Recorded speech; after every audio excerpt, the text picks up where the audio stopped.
My name is Rosemary Sadlier, and I'm the former president of the Ontario Black History Society, a position I held for over 22 years. And during that time, I was introduced to and became the advocate for August 1st as Emancipation Day, as well as many other things. Some people might be surprised to find out that I have a master's degree in social work, but I do. And I got it from University of Toronto. And at the time, I felt that I wanted to the focus that I had, way they had the focus foci set up. I did education, and I saw myself working either mostly at the Children's Aid Society, but possibly in a school. And unfortunately, the intake at that time at the Children's Aid Society was such that they did not include people of African descent. I was told pointedly that I was not expected to be a helper, but rather someone who would be seeking help, and they had no space for me. This was incredibly disappointing because that was my goal in attending the Faculty of Social Work. But what I gained, aside from some small contract positions following that, and I'll go on to speak about, what I moved on to later, I think that the core function of a social worker is to assess community needs, in my case, community needs.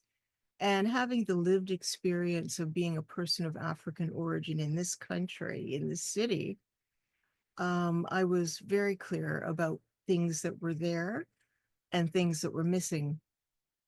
And in terms of my area of practice, clearly it moved into perhaps not so much a focus on counseling and family assessment, but more into community development.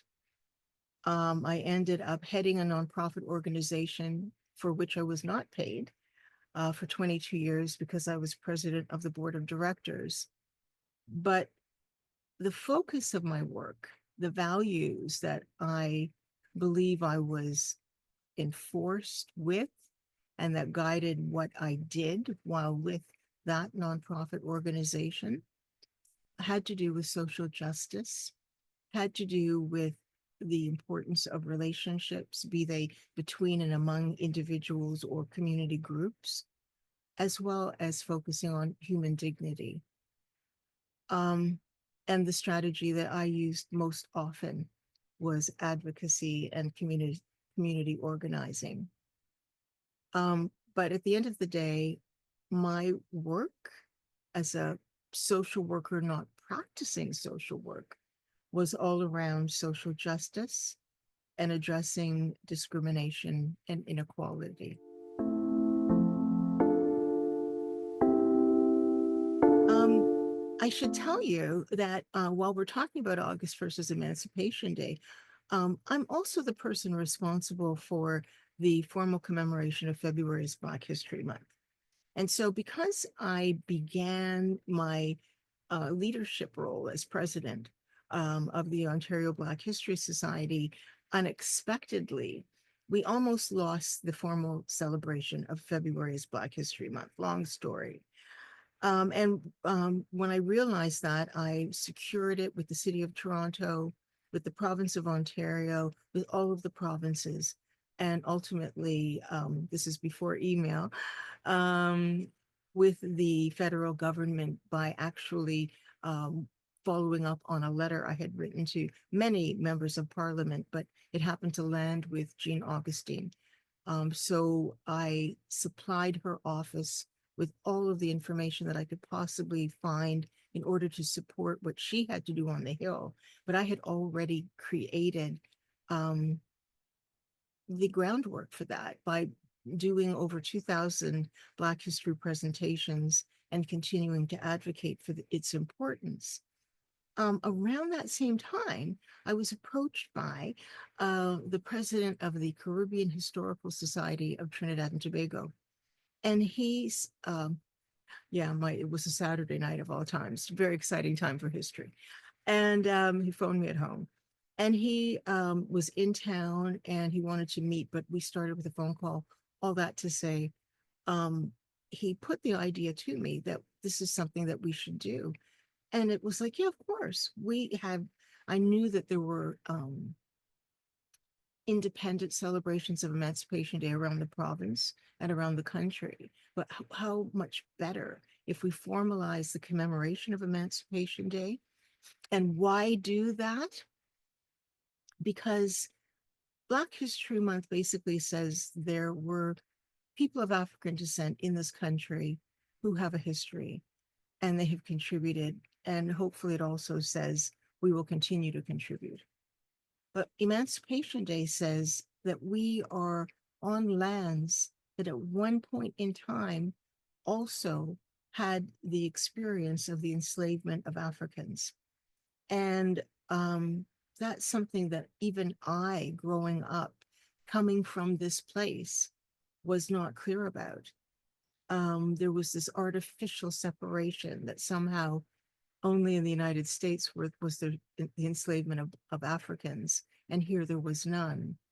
But the reality is that this country was founded on 200 years of the enslavement of Africans and as well as First Nations.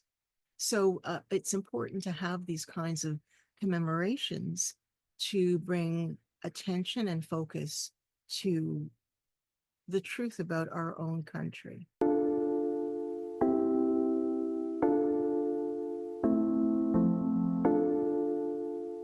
Well, because I lived it, it wasn't something I had to learn. But if somebody is not of African origin, or if they come from another country, no matter if they're Black or not, the narrative is that everything is okay. The narrative is that everybody has an equal opportunity to thrive. But the reality is that there is a continuing legacy of anti-Black racism that has emerged and finds expression in a contemporary space. So I think that social workers and anyone, but social workers in working with their clients need to be aware that their clients may be, should I say, the recipients of anti-Black racism or the targets of anti-Black racism, or perhaps they may even have clients who are the ones who are the aggressors in certain situations.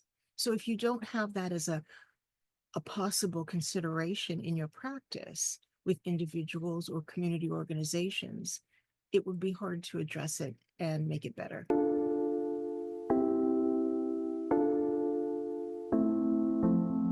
Well, I think symbolic gestures are important because they're reminders. I liken it to, how we talk about, for example, Mother's Day.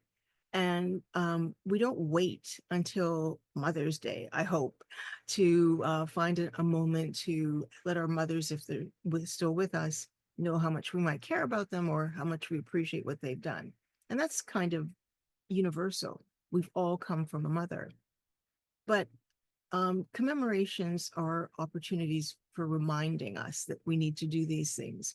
But I think that we also can adopt an anti-Black racism approach to what we do, whether it's with individuals, families, community organizing, and in terms of policy development, to keep it in mind that this can inform our work and this can inform some of the issues that we are seeing.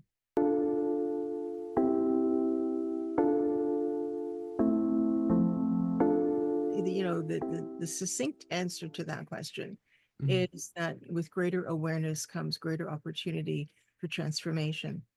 And I would like to think that all social workers are about transformation, whether it's about individuals becoming the best versions of themselves or communities being able to thrive, every member being able to thrive.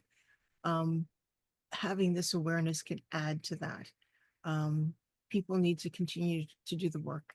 Having your degree isn't enough. You have to keep working.